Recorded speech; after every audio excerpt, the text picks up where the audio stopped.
I'm going to talk today about the planning that we've been doing to get schools reopened. We are not there yet, but we are getting closer and closer, and I'm excited to share some news and update you all on our efforts thus far. So Karen is getting the presentation up here, and I'll get started. So you can go to the next slide, Karen, please. All right, so part of the the difficulty in planning for reopening is the constantly changing guidance and planning from the federal, state, and county government. So you just have a list here of all the various guidance that we've gotten. Highlighted, California has issued now 3 different revisions to its guidance. Governor Newsom, we talked about our last board meeting in December, issued a plan for schools to reopen that is still currently being negotiated in the legislature. And we are, hearing they're close to a new plan, thought it was going to come out next week, hasn't come out yet. And then the CDC came out with new guidance just this week. And so the guidance is constantly changing. And so sometimes we'll go quite in depth in our planning, and then we have to pivot very quickly and change because of the new guidance that we've received. So while it is frustrating, often it is our duty to take into account all the guidance and to follow our state, county, and federal government on what we can do and can't do as schools.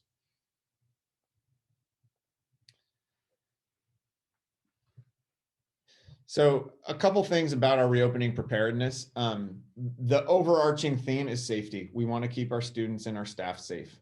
We want to do everything we can to ensure their safety and make sure that nobody is getting sick and having complications as a result. And so we have, with a great sense of urgency, since last year, been working on reopening. We spent a great deal of time over the summer actually thinking that we were going to be able to reopen in August, and then had to shift midsummer when it became apparent that we couldn't because Sonoma County never left the purple tier, and that we had to stay in distance learning and to shift for a future reopening date. But again, we have been working with a great deal of urgency, following the guidance and working with our associations, both the classified employee association and our teachers associations locally, as everything needs to be negotiated through this process. So I'm going to highlight some of the work that we've done thus far.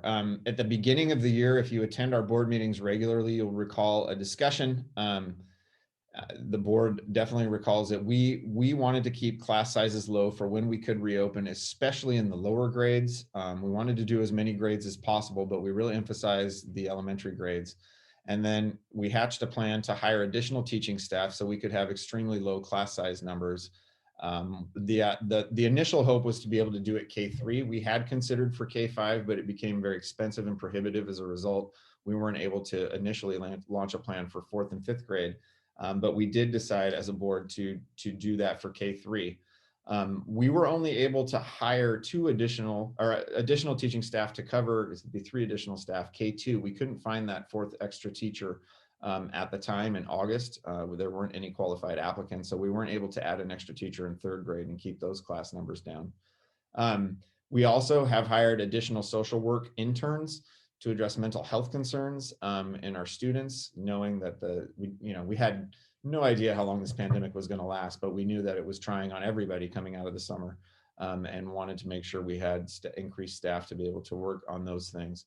And then we've hired additional school nursing time. So we have 2 amazing school nurses who are leaders in the county when it comes to coordinating COVID-related services and precautions.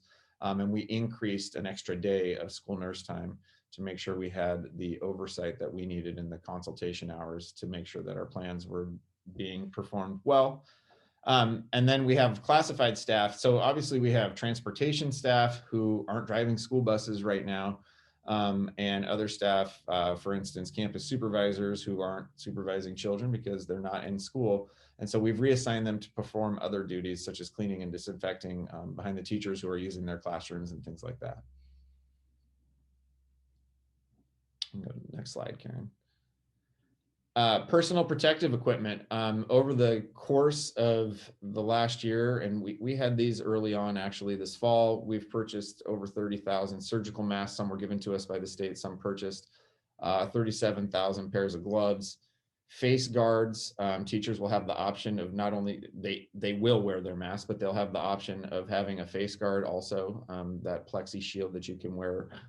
In addition, we have plexiglass installed in all school offices. We have purchased plexiglass barriers for teachers to use should they choose to when they return to in-person learning. So we're doing everything we can to keep our staff and students safe. So with the masks that we have, there will be masks for children should they not bring their own masks to school, and for all our staff to use on a daily basis. Health screening. So one of the things when schools are to reopen initially was that you were going to screen for symptoms. Guidance is changing on that. In fact, it's sometimes contradictory between state, county, and federal. So we are continuing to unpack that. But currently we have a system in place to be able to do health screening for people who visit. So we implemented very early on for anybody coming on campus that they had to go through this screening.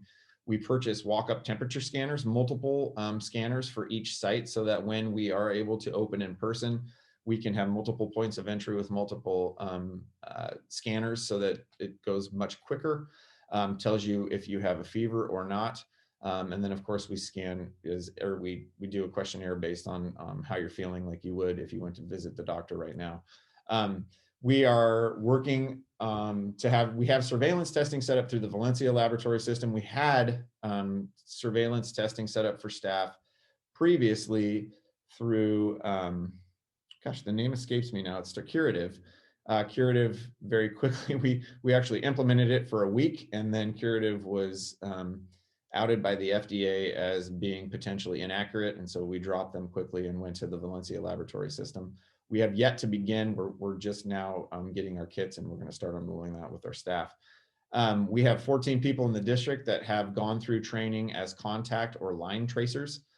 So we have obviously had employees back, and so we've had a few issues of quarantine that needed to happen. Happily, we have had no issues in staff or students in any programs that have contracted COVID at work, but whenever somebody has a positive or they have come in contact, we have to quarantine and contact trace. We've launched a large public service sort of campaign around wearing masks, hand washing, social distancing. They're all over every site. When you walk in the door, you can't help but see them in the bathrooms, and that's going to be there for students when they return. There will be a curriculum for our younger kids and reminders for the older about hand washing and sanitizing as well. We are developing a parent compact so that when we do return to school, students are not sent to school sick, that parents are screening them for symptoms in the morning, and that they are committed to responding quickly if for some reason, kids that go to school and they don't feel well. And obviously in this environment, we're going to need the parents to come to school very quickly to pick up any student who's not feeling well. And so we're developing a compact that families will commit to when we are in person to be able to do those things. And we have developed and created a system to isolate and care for symptomatic or students who aren't feeling well. We call them COVID care rooms. By law, they are called isolation rooms.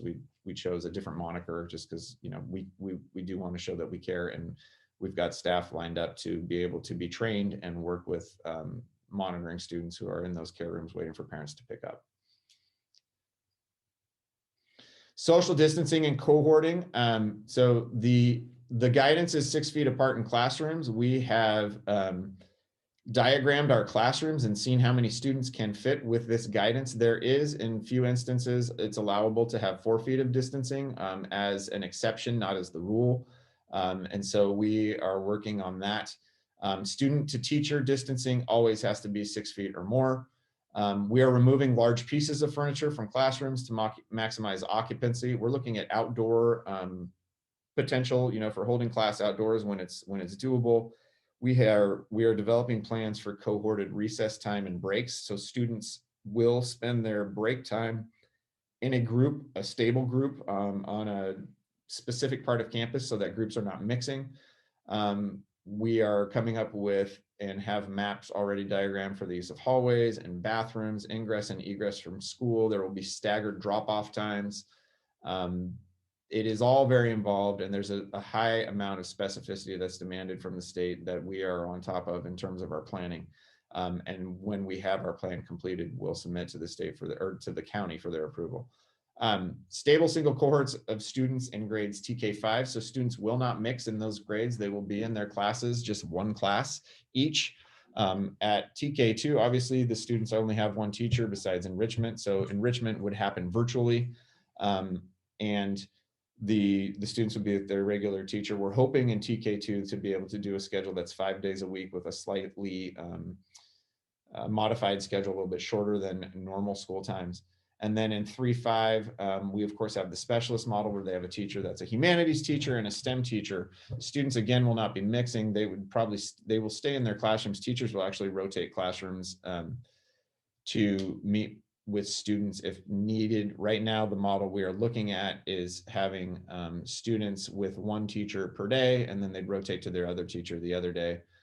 Again, a stable cohort of students. Students would attend school 4 days a week in an AM or PM group. And then Wednesdays would be a day where they do some virtual learning, doing some enrichment things and a small group with their teacher.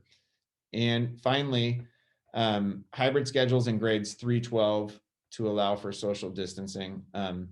We don't have the facilities, we don't have the staffing to be able to do a full 5 days a week in grades 3-12 right now. And so we have to maximize our space to, of course, keep our students 6 feet apart and 6 feet from their teacher. And so we are not in a position where we're going to be able to do 5 days a week. And as I've alluded to, we're developing these schedules, working with our teachers to negotiate them. And we're very close to having an agreement on these schedules. And as soon as we do, we will have them out to parents to understand what they are. But they were alluded to in a survey last week at elementary. Secondary, I will say we are in the midst of developing them. There is very little guidance from secondary when it comes to Sonoma County. So Sonoma County Public Health Department and the County Office of Education have put a lot more time and effort into giving us good guidance around elementary schools, as those will be the first to open. There's not a lot of guidance on secondary. And so we are looking to other counties and other school districts that have been open to develop those schedules, and then running through a process with our teachers and bargaining units to get them approved.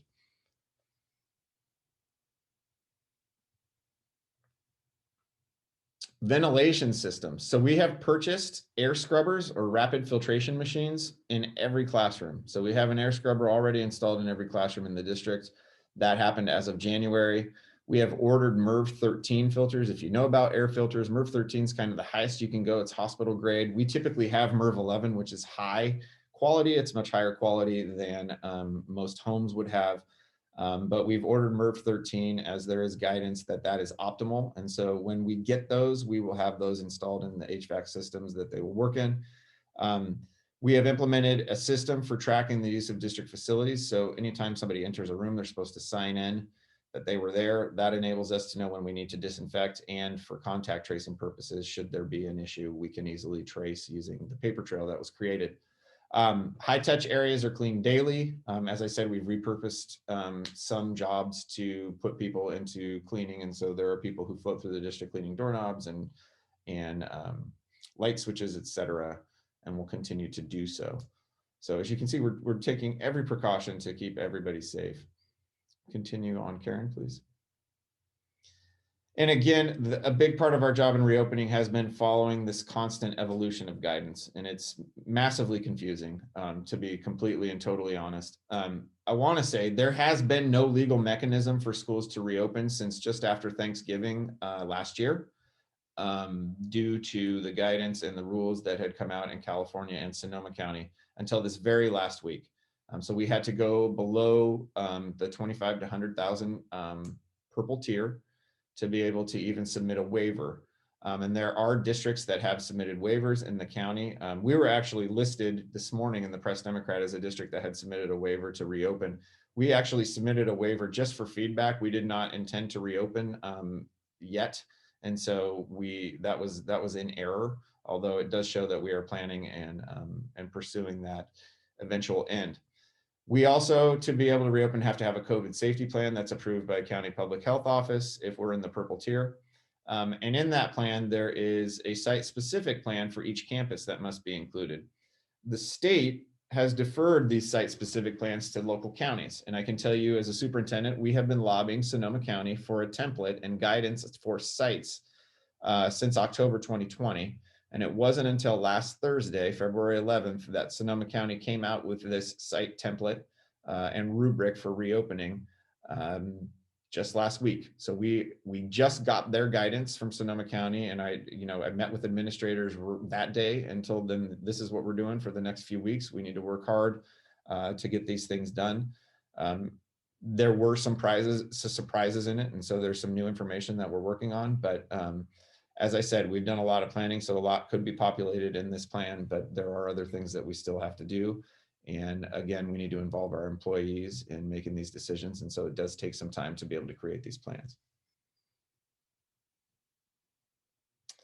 Also, a big piece of my work and some of our work at the district office has been lobbying for our students.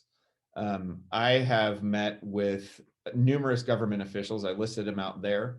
Met with the county superintendent numerous times, asking for more guidance, advocating for specific guidance that we think we need. I've worked through several associations that I'm a part of: Schools for Sound Finance, the Association of California School Administrators, California School Boards Association, and Leadership 40, which is a Sonoma County superintendents group that I co-facilitate with 2 other superintendents in the county, to get more guidance, to get more definitive ways to plan so we can get reopened. And it has been incredibly frustrating from our end to not have it. Understanding as educators that we want our children back in. Everybody in this district wants to be with kids again on a daily basis in the classroom. As a parent, I watch my own kids struggle, and it's incredibly frustrating on top of that. And so we've been working hard just to try and create change so that schools can have a clear path to reopening. And then I want to give kudos to our Director of Student Services, Diane Conger. She is our district COVID coordinator, which means she is over the safety, all this planning, she's kind of overseeing. And she actually put together a countywide group of all the district coordinators that meet weekly so they can pool resources and collaborate and collectively advocate and answer each other's questions. And we're educators, so we beg, borrow, and steal from each other all the time, the best ideas. And Diane's group has been a huge leverage point for our county in terms of schools having some ways to get better information and move a little quicker on being able to reopen. So thank you, Diane, for your work on that. And then I want to say that we must negotiate working conditions for a safe return. So this is part of state law in California, and we have been working hard with both associations, the Classified Employees Association as well as the Healdsburg Area Teachers Association, since last year. I mean, we spent, it's over 45 hours this summer negotiating and discussing and talking with HADA, the Teachers Association, about how to open up. And then we had to pivot. We were all frustrated together when we realized we weren't going to be able to open in August, and we had to go back to talking about distance learning. And we have met consistently throughout the year this year. We do have a tentative agreement with CSEA, which is the Classified Employees Association, that we reached last week. And we are very close with HADA. We have some tentative language that I'm going to talk about in just a moment. And we have talks in the upcoming days and weeks ahead. And I'm confident that we're going to be able to get an agreement in place real soon. And it's the tenor of our conversations, especially our last meeting, have been highly collaborative. And I can say without a doubt, our teachers and our classified employees, they want kids back on campus. We just want to be able to do it in a safe and sustainable way. So a big announcement for us is that we have agreed with our Teachers Association tentatively, and this has to be school board approved and approved by the association, so the teachers would have to vote on it as part of a larger MOU or memorandum of understanding, which we're very close to finishing. But we've agreed on some target dates for reopening. And so there's going to be some correspondence going out to parents tonight, letting them know that these are tentative dates that we are targeting for reopening and some conditions that need to exist for it to happen. But we are excited. I'm really excited to share these dates. I'll tell you a story before I get into it. I went home last night and told my 15-year-old son, you can't share this with anybody, but we think we're going to be able to open Healdsburg High School on April 5th, which is there on the table. And he literally started jumping up and down with joy, saying, let's go, just so excited to see his friends again and be part of the school community. And I've shared before, this is the kid who's normally, it starts to rain and he tells me I need to cancel school because it's going to flood. And just so I'm really excited to share this with you all. We're looking at TK2 and 3-5, so both elementary schools potentially opening on April 1st. And then secondary schools, the junior high and the high school, potentially opening on April 5th. We have kind of two pathways to these dates being realized. First, we would want for TK2 that we have 2 consecutive weeks in the red tier in Sonoma County. 3-5 would be 3 consecutive weeks. 6-12 would be 5 consecutive weeks. We think the more likely and faster path to reopening is actually going to be vaccinations for our employees. I'm going to share in just a moment. They've already started.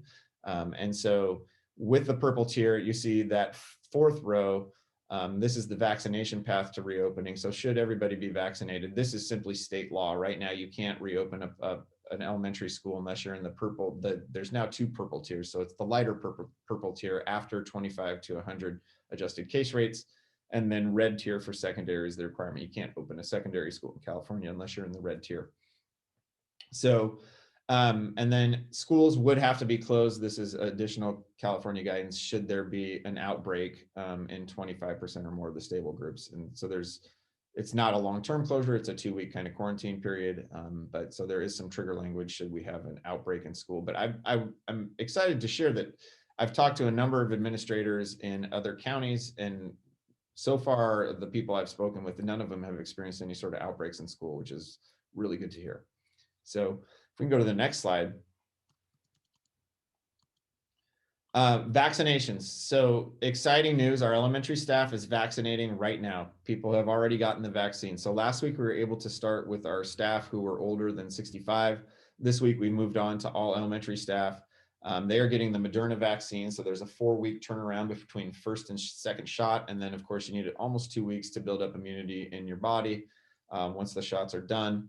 I do think it's worth noting that due to a lack of infrastructure, the schools in Sonoma County are basically vaccinating themselves. So the Sonoma County Office of Education led a charge to get educators and school systems together to come up with a way to vaccinate. And so we are basically sending our school nurses to go vaccinate at Rancho Cotati High School, sending some personnel over there to volunteer time to do administrative things like checking people in. And schools are vaccinating themselves in Sonoma County. So we get the vaccines from Sonoma County Public Health, and then educators are vaccinating themselves. That started. Our elementary staff will hopefully be done this week, if not early next week. And we're really excited that it's already underway. Even more excited to share that our secondary staff is not going to have to go through the SCO process. So had we waited for secondary staff through SCO, our secondary staff would be vaccinating in about a month, meaning they would be 10 weeks out from having immunity in their bodies and potentially being able to reopen schools. And so we were able to secure through Alliance Medical Center Pfizer vaccines for our staff at secondary. That will happen next week on the 24th at Healdsburg High School. Pfizer's a little quicker than the Moderna vaccine, so it's a 3-week turnaround and then the same time period to build up your immunity. And so we can have our entire district basically vaccinated by spring break. And we're really excited about this. I do believe that due to this, we might be the first secondary school, public secondary school in the county to open. In fact, talked with Dr. Harrington, the Sonoma County Superintendent of Schools today, and he explained that we may be the first secondary plan that gets submitted to Sonoma County. So we'll be trailblazers in the county for getting a plan together to have secondary schools be able to open. I want to speak briefly of our experience. So we have some partner programs.